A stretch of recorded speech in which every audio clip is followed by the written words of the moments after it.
T'as rien oublié dans le sac à langer, hein?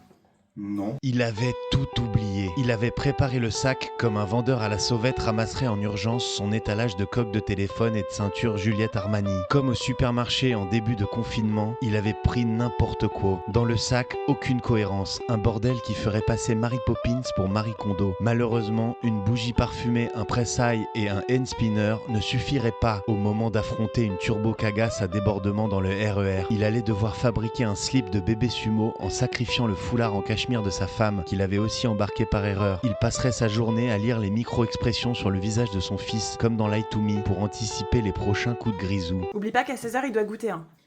Mais je sais, mais tu me prends pour un gland en fait. Elle le prenait pour un gland. Un gland bien intentionné et volontaire certes, mais un gland quand même. Depuis qu'elle s'était rendu compte qu'il disait post-mortem au lieu de postpartum, elle avait du mal à déléguer sereinement. Le cercle vicieux de l'incompétence avait commencé. Moins elle lui laissait faire de trucs, moins il savait faire. Et moins elle lui laissait faire. D'ailleurs, il faisait pareil pour le remplissage Tetris du lave-vaisselle et du coffre de la bagnole. Deux activités qui monopolisaient toute sa capacité d'organisation. Je vais voir un match avec mon fils, je vais pas faire le Vendée Globe là, tranquille. Hein. Bon allez, à ce soir, c'est bon. T'oublies rien, là? Le doudou? Bah non, ton fils. Mon fils. Ah oui, putain.